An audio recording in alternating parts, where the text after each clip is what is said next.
Welcome to This is Thailand. Today's story comes from Harley. He's 61 years old from Tampa, Florida. Spent 34 years working in a warehouse, operating a forklift, doing his job, going home. A quiet man who built a quiet life. Then life did what life does. And that quiet life got very quiet indeed in a way he wasn't ready for. So Harley made a decision. He packed 2 bags and bought a one-way ticket to somewhere completely different. And what happened to him in Thailand? Well, this one's going to stay with you.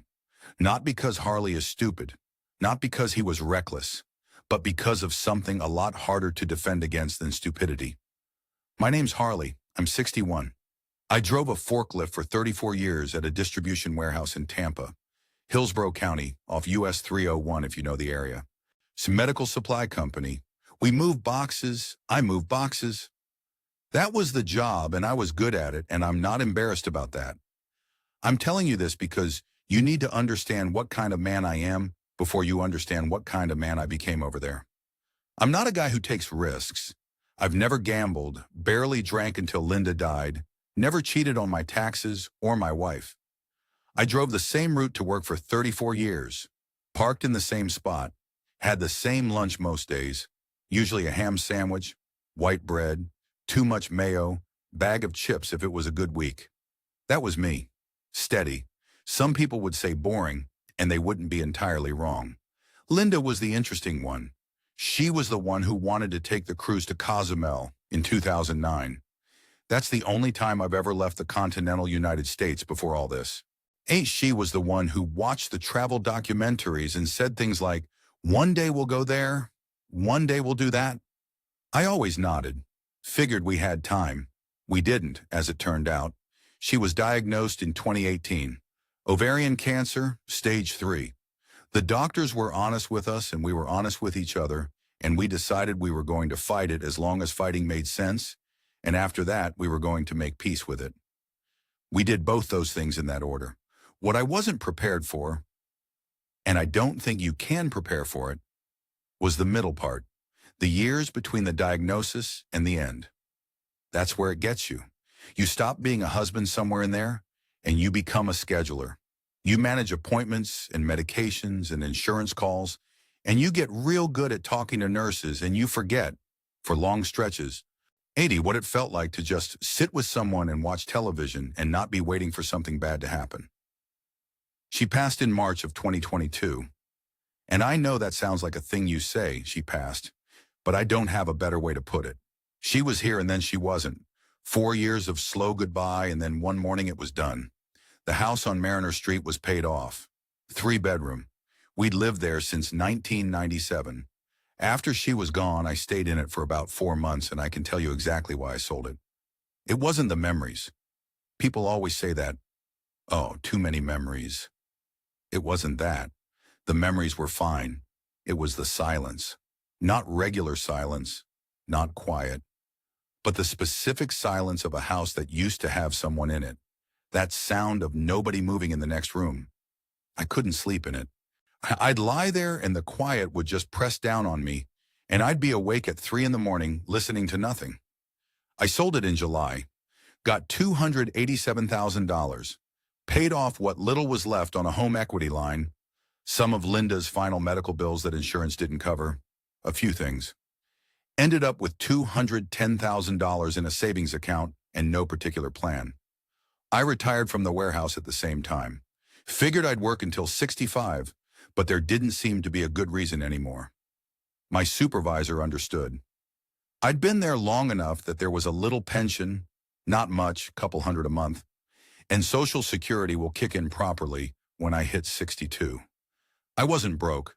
I just wasn't anything in particular. The grief group was my sister Carol's idea. I wasn't keen on it. I'm not much of a talker, not with strangers. Not about feelings, but the alternative was sitting in a rented apartment in Brandon, watching cable news, so I went.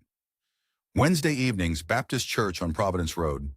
They had coffee that tasted like it was brewed sometime before the Clinton administration, but the people were decent. Mostly widows, a few widowers. We'd sit in a circle and talk about how we were doing, and I would say I was doing okay, and sometimes that was true. Roger was in the group. He was maybe 65, Retired postal worker, lost his wife about a year before I lost Linda. He wasn't the kind of guy who pushed things on you. He didn't come in with a sales pitch.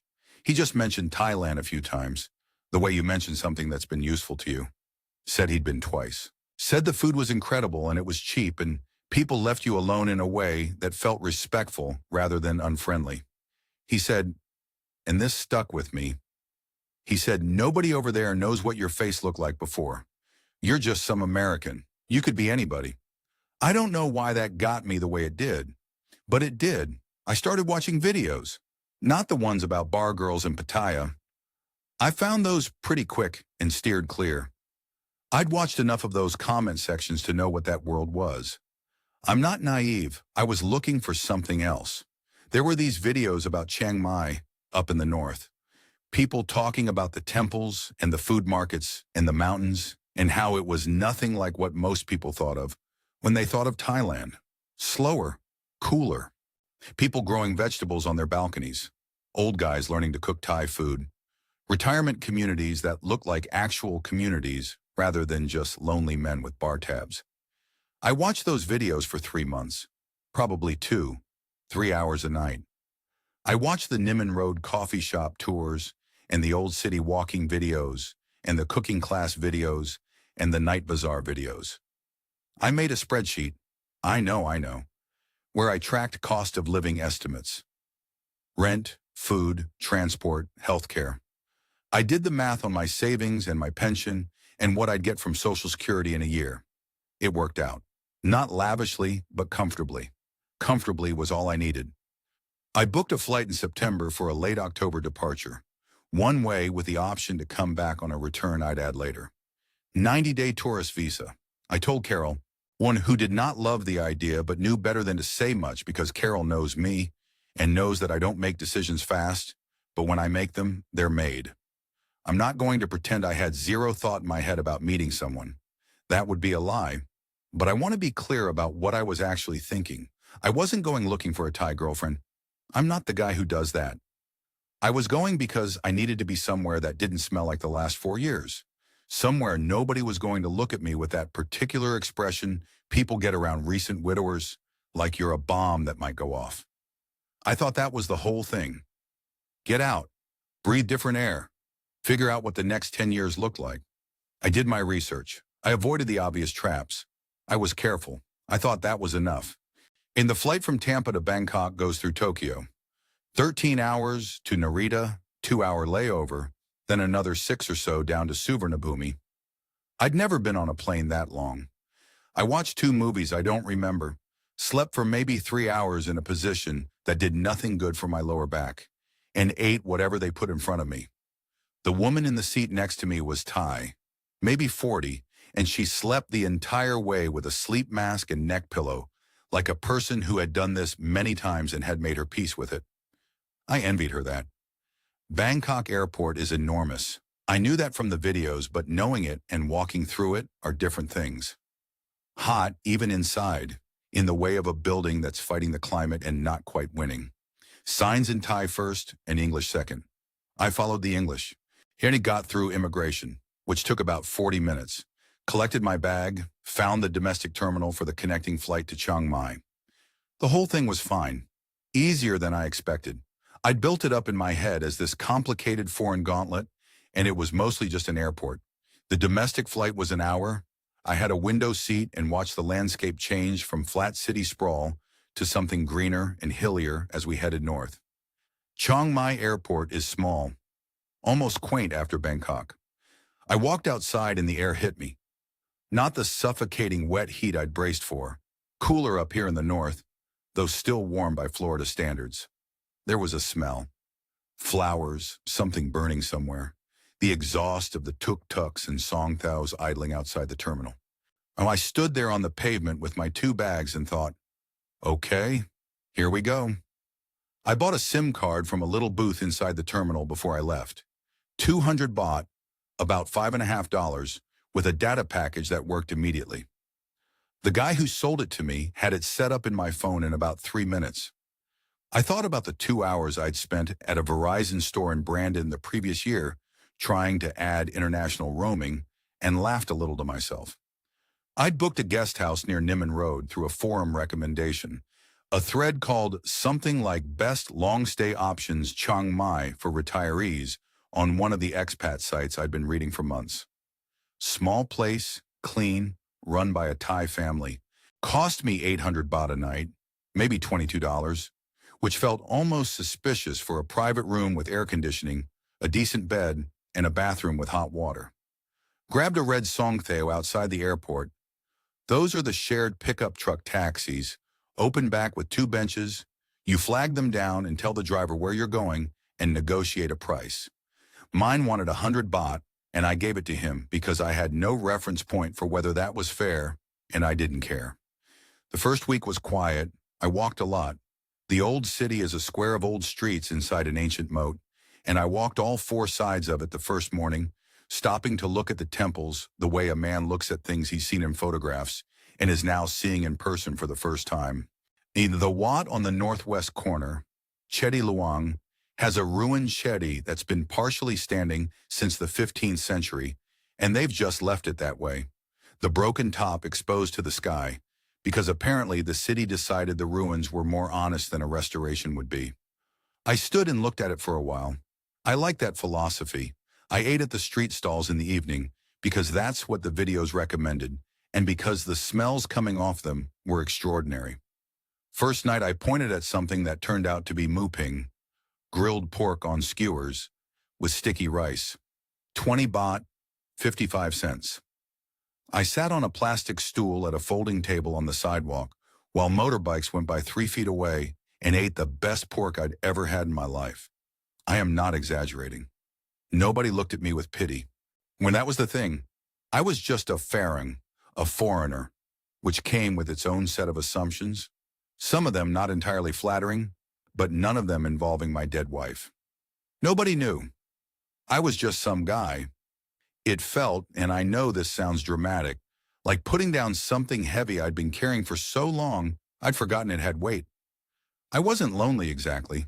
I was alone, but chosen alone, which is different. I walked, I ate, I found a coffee shop on Niman Road that had good espresso and fast Wi-Fi, and I'd go there in the mornings and read and watch people. The city has a rhythm that suited me, not frantic. The monks do their alms rounds at dawn. You see them in their orange robes moving down the street in a quiet line, while shopkeepers and residents kneel and offer food. So when I watched that twice from a cafe window, and both times it stopped me completely, whatever I'd been thinking about. The cooking class was week 3. I'd watched a video about northern Thai food months back, and it had stuck with me. The flavors are different from the pad Thai most Americans know, earthier, more herbs, some dishes that are almost smoky. There were several class options around the old city, and I picked one that had good reviews and met in a converted family home on a narrow lane off the main road. 8 of us. 2 couples from Australia, a solo woman from Germany, a young American couple on their honeymoon, or something close to it, and me. The teacher was a woman named May, who was maybe 70, and ran the class with the quiet authority of someone who has spent 50 years making food and has no remaining patience for imprecision. We made khao soi, the northern Thai coconut curry noodle soup that every video told me to try, along with a larb, which is a minced meat salad with toasted rice powder and herbs that looks like nothing and tastes like everything. There was a helper, a younger woman who assisted May with translation and setup, kept the prep station organized, showed us where things were. Her name was Nook. Real name Supani, she told me later, but everyone called her Nook. 34 years old, I'd learned. At the class, she was practical and a little dry, not putting on a performance for the tourists. She corrected my knife grip when I was breaking down the lemongrass. Just reached over and adjusted my hand without asking, the way someone does when they're focused on the task rather than being careful with your feelings. When I tried to say pad krapow, she laughed. Not a polite laugh, an actual laugh. She said it back to me correctly 2 or 3 times and made me repeat it until I got close, and then gave a small nod like, acceptable.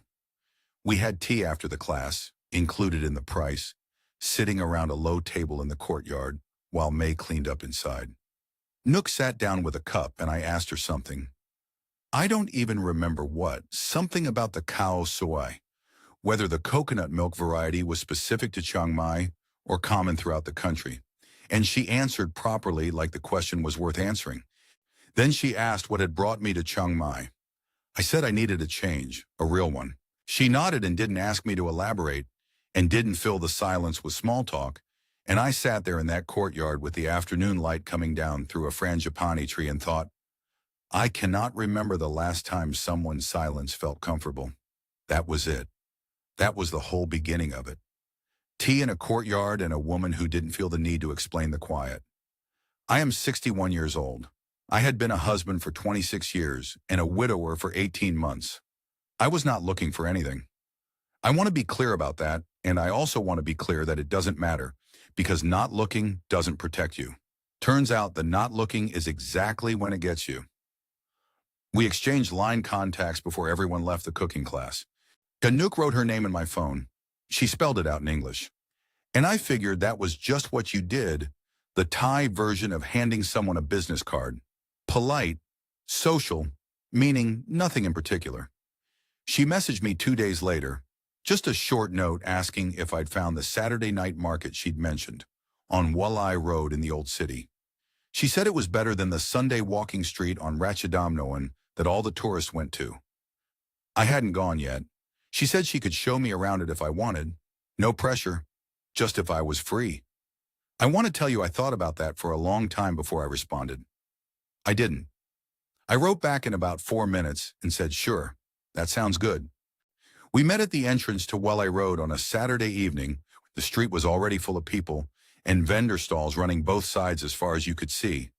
Lantern lights strung above everything, the smell of grilling meat and incense and something sweet I couldn't identify mixing together in the warm air. She was wearing jeans and a plain blouse, and she looked exactly like someone who was just running an errand rather than on any kind of date, which relaxed me considerably because I also looked exactly like someone who was just running an errand. Cargo shorts, a blue polo shirt I'd had since probably 2019, sneakers that had seen better days. She knew every stall. She steered me away from the tourist-priced ones toward the places where locals were actually buying things. Once she bought a bag of mango sticky rice from an older woman she seemed to know and split it with me while we walked. And it was, I'm going to say it again, the best thing I'd eaten in years. We're talking rice and fruit. I don't know what they do to it.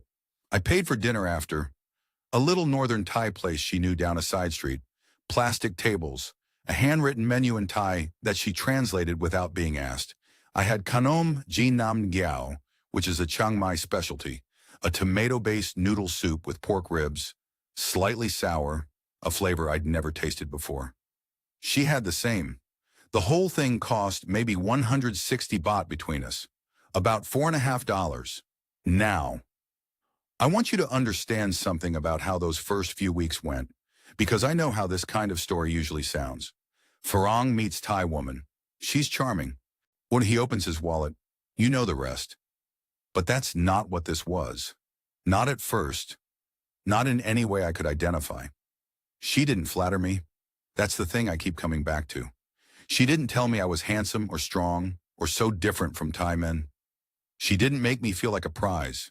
If anything, she was slightly critical. She told me once, with no particular malice, that my Thai pronunciation was genuinely bad and I should work on it if I planned to stay long-term. She said this while eating some tam at the night market and didn't look up from her papaya salad when she said it. I laughed. She shrugged. We met maybe 3 or 4 times that first month. Always casual, always in public. She worked mornings at the guest house reception desk near the east side of the old city and helped May with the cooking classes 2 or 3 times a week. She wasn't flush with money. She mentioned once she sent 10,000 baht a month home to her parents in Lampang, which was about $280, roughly a third of what she earned. She said it matter-of-factly, the way someone mentions paying rent. Just a fact about how her life worked. I understood that completely. My own mother had been on a fixed income in her 70s, and I'd helped her out for years before she passed. You do that for family. It didn't strike me as strange. What struck me, and I've thought about this a lot since, was how normal all of it felt. And we'd meet for coffee on Niman Road, and she'd ask about my life back in Tampa, and I'd tell her things I hadn't told anyone in 2 years. Not performing grief, just talking. She asked about Linda once, early on, after I mentioned her in passing. She asked what she was like. Not how she died or what the illness was like, but what she was like as a person. I talked about Linda for probably 20 minutes, and Nook listened in that particular way she had, not filling the pauses, just present. At the end, she said, "She sounds like she was funny," because Linda was, actually, quietly and unexpectedly funny. And I hadn't said that to anyone since the funeral, when her coworker stood up and told funny Linda stories, and I'd laughed and cried at the same time. I told Nook, yeah, she was. She really was. That was the moment I stopped being careful with myself. I can see that now. I stopped having the internal conversation about how I was too old and she was too young, and I knew how this looked. The conversation just went quiet because it felt irrelevant. This wasn't a story about a lonely Farang and a Thai woman. This was just two people having coffee. I'm not naive. I genuinely thought I knew the difference. 6 weeks in, on a Tuesday evening in late November, she called me online. Her voice was different, tighter, the careful composure replaced by something strained. Her mother had been admitted to Lampang General Hospital that afternoon. Gallbladder. It had gotten bad quickly and surgery might be necessary, and the initial assessment bill alone was already 45,000 baht. She said she needed to go home for a few days to be with her family. That was the reason for the call. She wasn't asking me for anything. I asked how much the full bill was likely to be. She hesitated and said she wasn't sure. Could be more, depending on whether they needed to operate. I said, "I'll wire you the 45,000 now. Let me know if it goes higher." There was a pause. She said, "Harley, you don't have to do that." I said, "I know. I want to." And I did want to. I want to be absolutely clear about that. This was not me being manipulated in that moment. I'm a man who spent 4 years watching his wife navigate the American medical billing system while she was sick, calling insurance companies from the hospital parking lot, disputing claims at 2 in the morning. The idea that someone I cared about might not get proper treatment because of 45,000 baht, about $1,250, when I had 200,000 sitting in a savings account earning almost nothing, was not something I could sit with. I wired the money that evening through a service Nook told me to use, and it went through within the hour. I felt good about it. That's the honest truth. I felt useful in a way I hadn't felt in a long time. Coming to what I didn't understand, and I want to say this carefully because it matters, is that in Thai family culture, what I had just done was not a one-time act of generosity between two people getting to know each other. It was something closer to a declaration. I was Farang. I had means. Nook was the eldest of 4 siblings with aging parents and a family house that needed things. The math from her family's perspective was simple and not unfair by their understanding. This is what a man in Harley's position does for the family he's joining. I hadn't joined anything. I didn't know that's how it read. Nobody explained this to me. I didn't ask. I wired $1,250 to a woman I'd known 6 weeks because it seemed like the right thing to do, and then I went to bed and slept fine. My running total at the end of month 1.5, 45,000 baht, about $1,250, seemed like nothing, was actually the first brick in a wall I was building around myself, one reasonable decision at a time. Nook came back from Lampang after 5 days. I picked her up at the bus station on Arcade Road. She'd taken the green bus from Lampang rather than pay for a flight, which is a 2-hour ride, and she came off it carrying a plastic bag of things her mother had sent for her and looking tired in the way of someone who'd been managing other people's stress for several days straight. She'd brought me something, a small woven bag, tan and dark red, the kind you see at the markets, but this one clearly homemade, a little uneven at the edges. She handed it to me and said her mother wanted to thank me. I said that wasn't necessary. She said she insisted. I put that bag on the little desk in my guest house room, and I looked at it occasionally over the following weeks, and I didn't think too hard about what it meant. I should have thought about it. It meant the family knows you exist. The family knows what you did, and the family is grateful in a way that acknowledges you as someone who will be there to help again. That's what a thank you gift from a Thai mother means in that context. I just thought it was a nice gesture. The second request came about 3 weeks later. December, early in the month, warm and dry, the kind of Chiang Mai weather that makes you understand why people retire there. Nook's younger brother, Lek, he was 26, worked at a construction site outside Lampang, had come off his motorbike on a road near the family house. Not catastrophic, but bad enough. Broken collarbone, some road rash that needed proper treatment, and the bike needed repair or replacement because he used it for work. The hospital bill and the bike repair combined came to about 60,000 baht, around $1,680. She sent me a photo of the hospital paperwork, showed me the estimate for the bike. I wired it the same day. I'm going to tell you how I thought about this at the time, because I think it's important. I didn't think of it as the second payment. I thought of it as a separate thing that had happened to a different person in a different situation. Lek's accident had nothing to do with the mother's gallbladder. These were just two pieces of bad luck that had hit the same family in a short period of time. Families have patches like that. Thought I'd had my own. The year Linda was diagnosed was also the year my car needed a new transmission and our furnace died in January. Bad luck doesn't space itself out politely. That's how I processed it, one pallet at a time. In the warehouse, you don't stand at the dock and think about how many total loads you're moving that shift. You move the one in front of you, then the next one, then the next. It's efficient. It's how you get through a long day. It is not, it turns out, a great system for tracking how much money you're sending overseas. January brought the third thing. Nook's mother needed a follow-up treatment at the hospital. Not surgery, but some kind of extended outpatient care, a specialist visit. I'm not entirely sure of the details because I didn't push on the details. 80,000 baht, about $2,240. I wired it.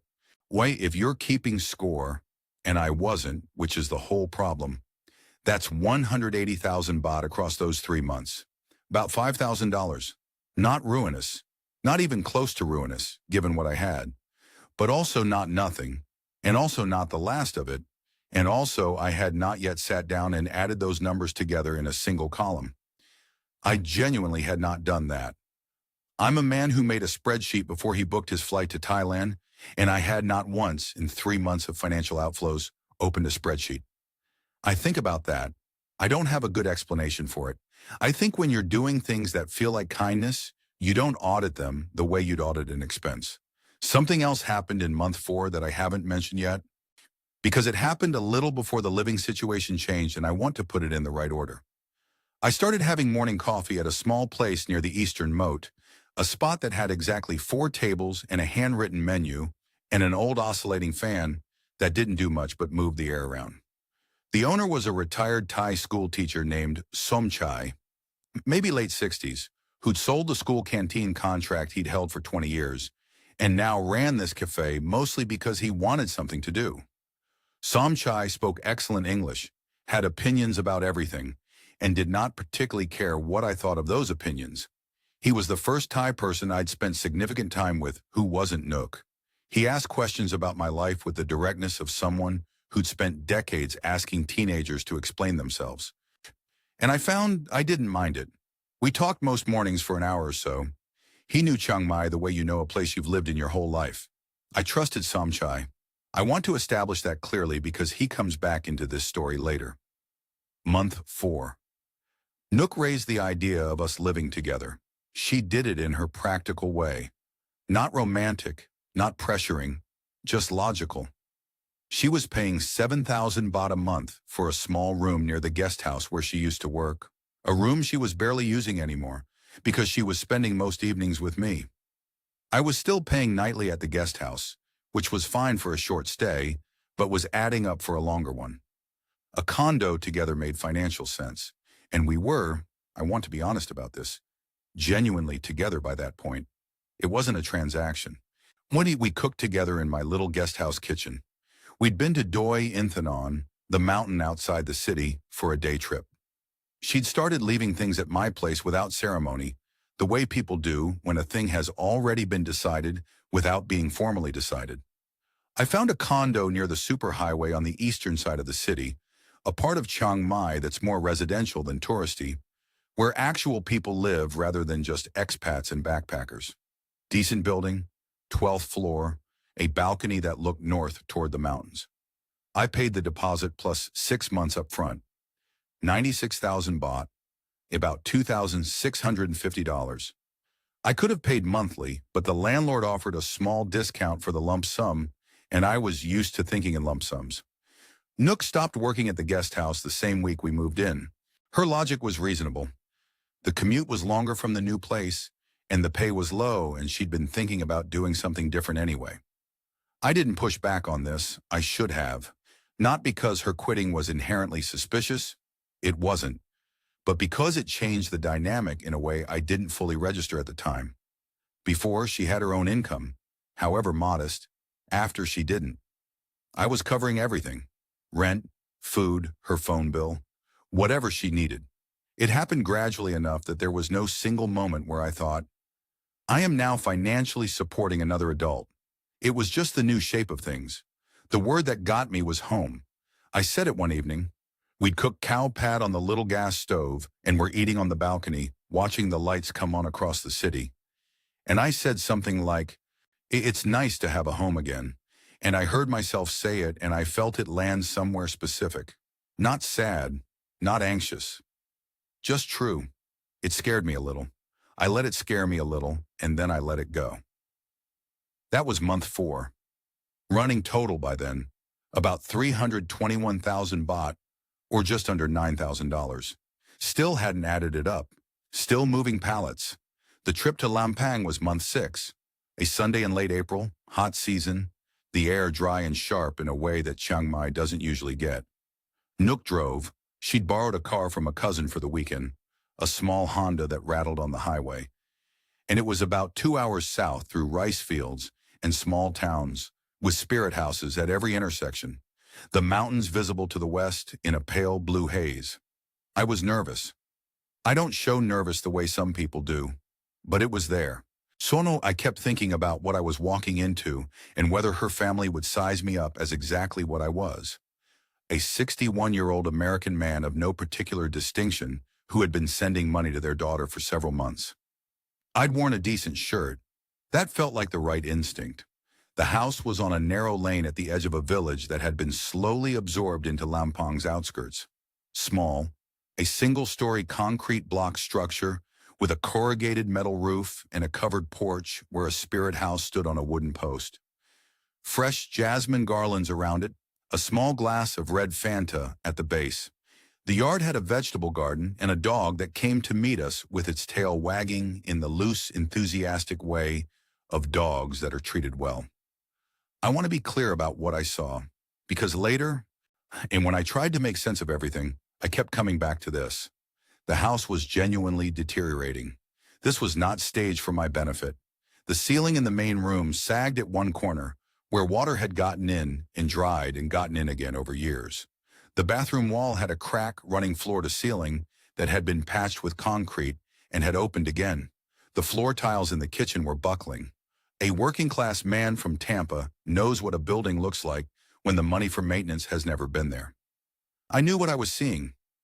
Nook's mother, everyone called her May Dang, Red Mother, which I found out later was a nickname from her youth, was smaller than I expected and moved with the careful precision of someone managing a bad hip. She greeted me with both hands pressed together in a Y and said something in Thai that Nook translated as, "Thank you for coming to our home." She said it looking directly at me, not at Nook, which I noticed. Her father, Boon Mi, shook my hand with both of his and held it for what felt like a full 15 seconds. He was a quiet man, a former farm hand who'd worked other people's land his whole life, and he looked at me the way men of that generation look at things they're assessing honestly. He nodded once. That was the full communication. Lek was there, the brother, still favoring one shoulder from the motorbike accident 3 months prior. He was friendly and a little shy with me. 2 younger sisters whose names I couldn't get right at first. The whole family. It was a Sunday lunch that sprawled across 2 tables pushed together on the porch. Dishes coming out of the kitchen in no particular order. A tom kha soup, a larb with minced pork, a stir-fried morning glory, sticky rice in a bamboo basket, a whole fried fish that Mei Deng had made for the occasion. Plates everywhere. children from neighboring houses who appeared and were given food without ceremony. Noise and laughter and the smell of chili and fish sauce and charcoal and cut lemongrass all mixing together in the heat. I ate too much. I hadn't sat at a table like that since. I couldn't remember when. Linda's family had been small and scattered. My own family has never been big on the gathering of the full clan style of Sunday, and I sat there a little overwhelmed and mostly happy and thought, this is what a family looks like when it's working. I think about that thought a lot now. On the drive back to Chiang Mai, Nook was quiet for maybe 30 minutes. Then she said carefully that she was worried about her parents living in that house, that the roof issue was getting worse, that a builder in the village had told them it would cost around 850,000 baht to put up something simple and solid, about $23,500. I asked questions, the practical kind. I was a warehouse guy. I understood logistics. Whose name would it be in? How long would it take? What did a simple house mean in terms of size? The name question she answered straight. Foreigners can't own land in Thailand. I knew this vaguely from the forums. It's a real legal fact. So property goes in Thai names. It would be in her mother's name. She said it plainly, not defensively. I didn't push on it. I should have asked more. Should have asked what happens to that house if things between us don't work out. Should have called a lawyer. Should have, at minimum, gotten clarity on the land title before committing anything. Somchai had actually told me to do exactly that. When I mentioned the idea to him a few days later over coffee, he said building for in-laws is normal, very common, but make sure you understand the title situation. He said it clearly and without alarm, the way a wise person gives advice, not the way a worried person gives a warning. I thanked him and did not follow up on the title. I contributed 600,000 baht, about $16,600. Not the full ask. I'd negotiated, which made me feel like I'd exercised judgment. I told myself, this is investment in our future. These are going to be my in-laws. I've seen the house. I know this is real. The construction started in July. Nook sent me photos. The foundation pour, the walls going up, the roof going on. The family sent a video of Lek helping to carry materials. I watched it on my phone on the condo balcony and felt something that was probably pride or something close to it. Month 9.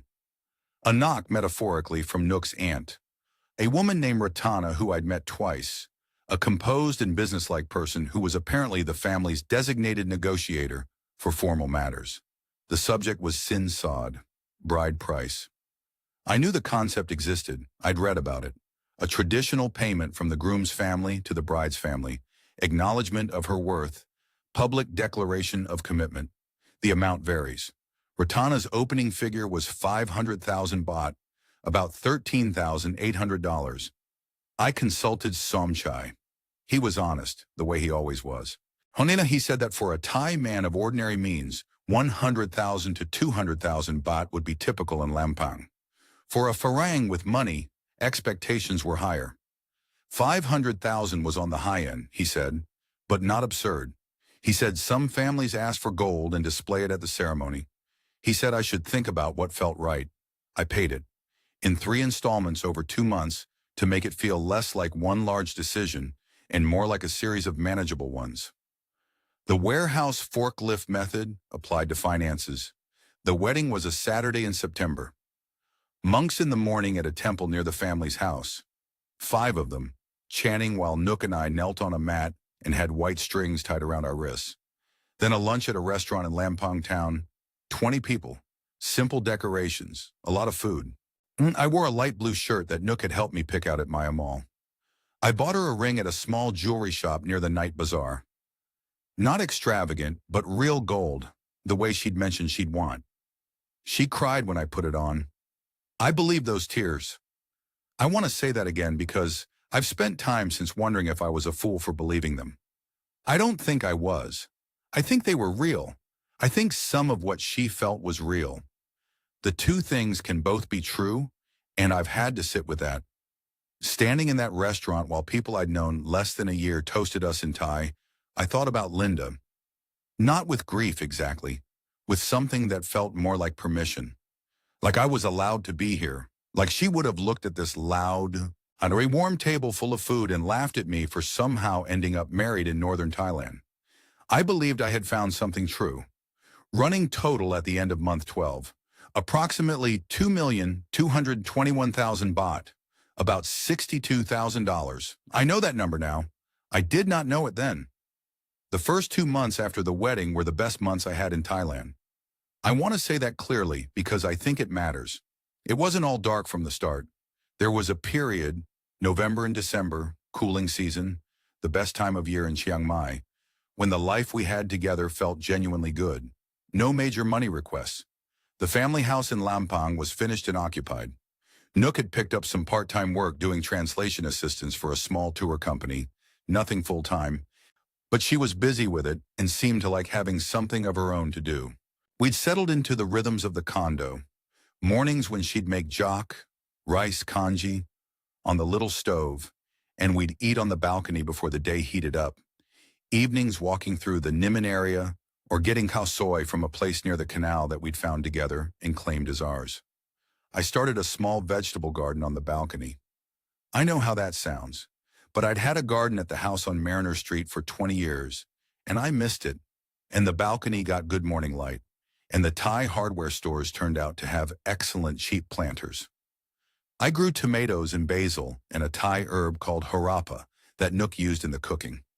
It gave me something to do with my hands in the mornings before she was up, and I realize now that it also gave me something to tend to that was uncomplicated and reliable.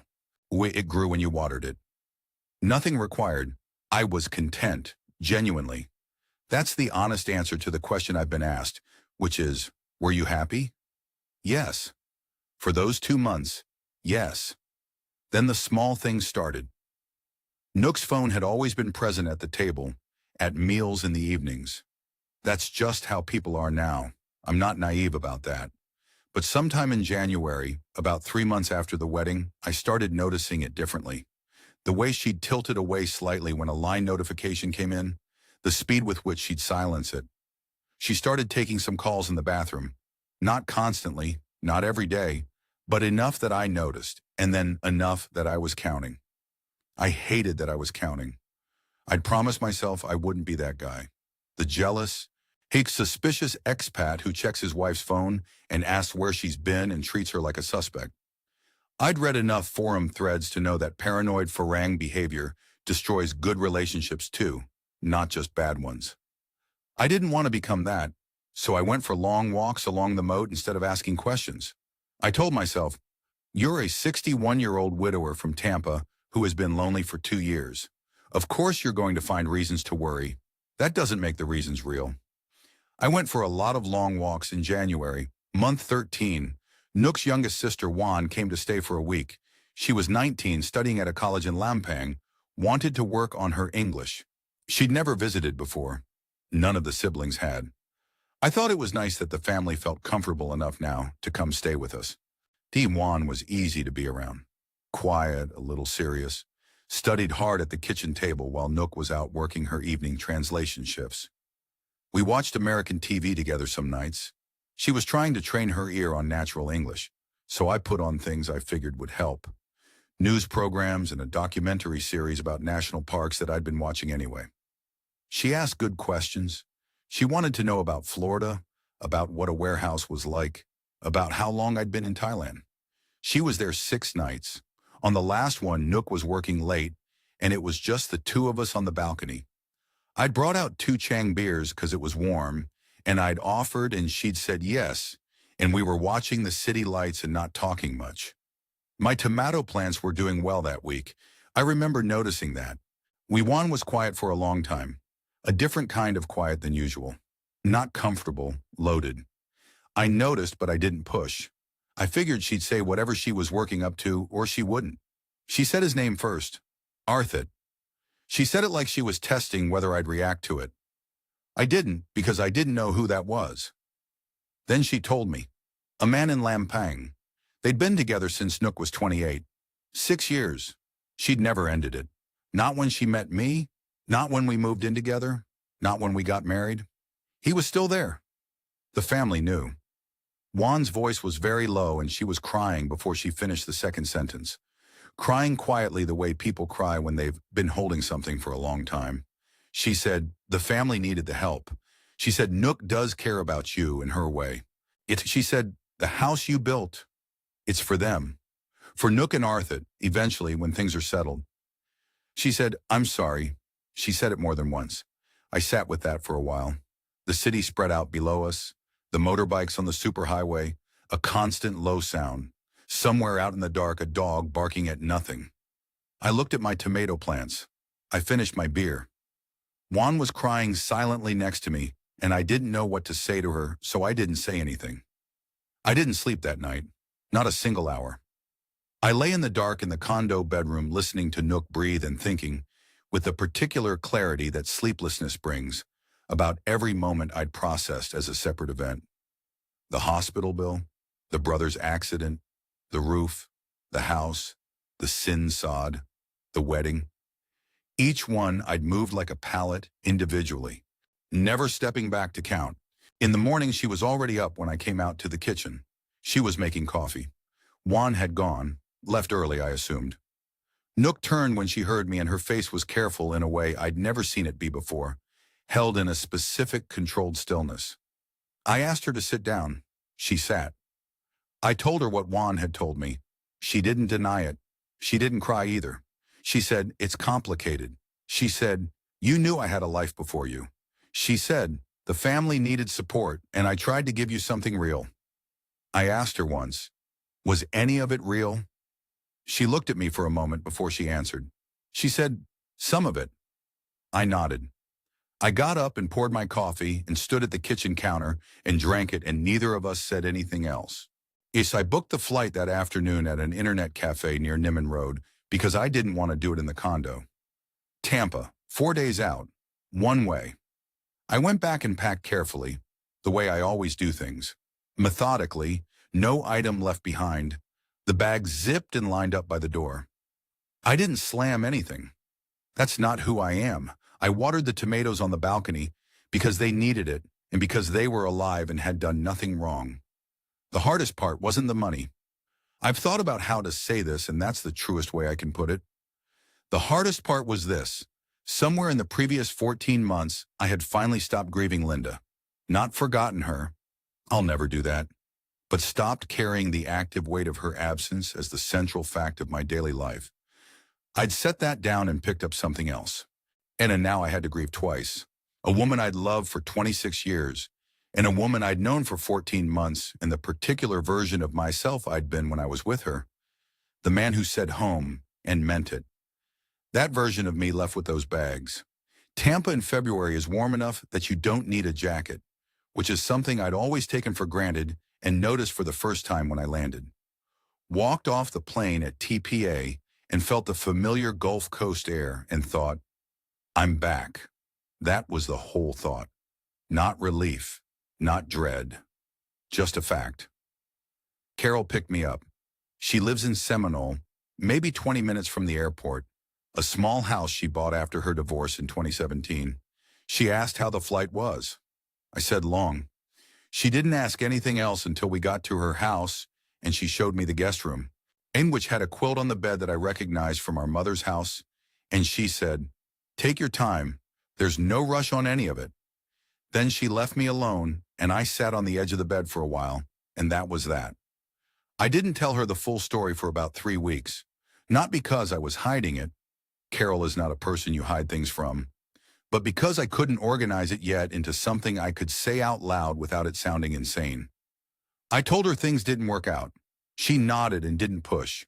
She is, at her core, a decent person who has been through enough of her own difficulties to know that sometimes people need to not explain things for a while. I started sleeping better around week 6. Before that, it was the Tampa version of the Chiang Mai insomnia. Lying awake, not listening to nothing, which is its own particular problem. By week 6, I was getting 6, 7 hours, eating properly.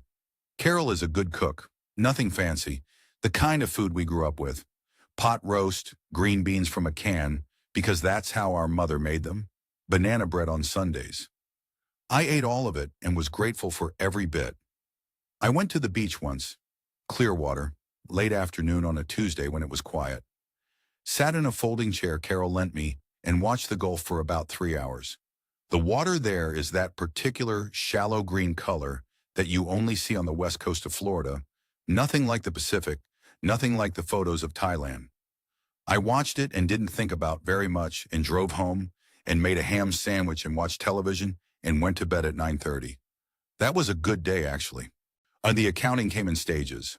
I sat down with my bank records about a month after I got back and added up every transfer, every condo payment, every contribution to the house construction, the sin sod, the ring. The number was 2,221,000 baht. At the exchange rate, it came to approximately $62,000.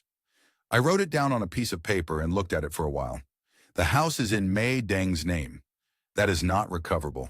The condo deposit went to a landlord I have no ongoing relationship with. The sin sod is a cultural institution with no legal mechanism for return. I sent it freely. It was received freely. It is gone. I posted on an expat legal form and got a reply from a man who described himself as having 30 years of experience with Thai family law, and he confirmed everything I already suspected. Gifts are gifts. The marriage can be dissolved through the Thai court process, which requires both parties to agree or a showing of fault, and I could pursue it if I wanted the paperwork cleaned up, but it changes nothing financially. So I have $148,000 left. That number matters, and I want to be clear about it, because I've seen the comments on these kinds of videos where people say, serves him right, he lost everything, total idiot. I did not lose everything. I lost $62,000 in a year and a half of my life and the specific version of myself I was becoming over there. And that last one is the one that still sits with me most mornings. I got a part-time job at a hardware store in Largo, about 15 minutes from Carol's. I didn't need the money. I needed something to do with my hands from 9 to 2 on weekdays. And I needed to be around people who were solving practical problems. What kind of pipe fitting for a bathroom renovation?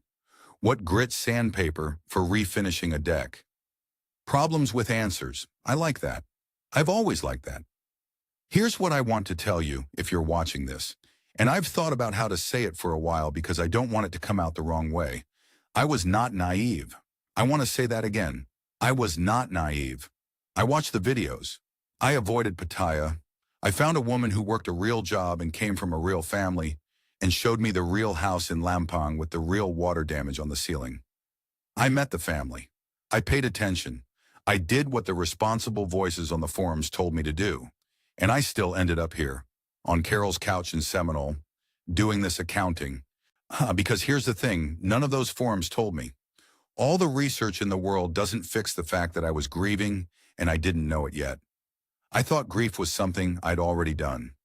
I cried at Linda's funeral. I cried in the car a few times in the year after. I sold the house. I figured that was grief. Finished, processed, moved on. What I didn't understand was that I was still in the middle of it when I got on that plane. And grief makes you fill in the empty space with whatever is offered. It makes every act of warmth feel like rescue. It makes you count each kindness as proof you're loved and not a pattern you should be watching. I wasn't stupid. I was just lonesome. And lonesome is its own kind of stupid, I guess. I might go back to Chiang Mai. I've thought about it seriously, and not as something I'm running toward, but as something I'm considering with clear eyes this time. I like the city. I like the food. I like the morning coffee with som chai and the monks at dawn and the cooking class, where someone corrected my knife grip without asking permission. I liked who I was there, even knowing what I know now. Maybe especially knowing what I know now, but not yet. Carol keeps telling me there's no rush, and for once in my life I'm listening. That's Harley's story. And before we sign off at This is Thailand, I want to stay with it for a moment, because this one deserves more than a quick summary. Harley's experience sits at a genuinely complicated intersection. Was Nook exploiting him? Yes, and in the clearest sense of that word. She maintained a parallel relationship throughout their entire time together and organized her family around a financial arrangement that Harley knew nothing about. That's not a cultural misunderstanding. That's a specific choice. But here's what's also true. The family's poverty was real. The house was genuinely deteriorating. The medical bills were likely real. The expectation that a Farang with resources should support his wife's family is not some unusual Thai deception. It's a deeply embedded cultural norm. Harley got caught at the place where genuine cultural expectation and deliberate exploitation overlap, and that place is harder to navigate than either one alone. 3 things to take from Harley's story. First, grieve before you travel. Not grief management, not grief awareness. Actually finish the acute phase before you make permanent financial commitments somewhere you don't fully understand. Thailand will still be there. Second, never contribute significant money to property or construction that cannot legally be in your name. The land law is real, the workaround is real, and the risk is real. Get an actual lawyer before you write a check that large, not just a trusted cafe friend. Third, and this is the one that matters most, paying one family emergency doesn't make you generous. It makes you the solution to every family emergency that follows. There is no second payment that is clearly different from the first. They all feel the same. That's the whole mechanism. Juan was 19 years old and couldn't sleep with what she knew. We don't know what her life looked like after that balcony conversation. We don't know what Nook felt, or whether her tears at the wedding were a performance or something real she couldn't quite reconcile with what she was doing. These are the complications that make this more than a simple cautionary tale. People are not simple, and Thailand is not simple, and that's exactly why we're still here talking about it. This is Thailand. It's complicated. That's exactly why we keep talking about it.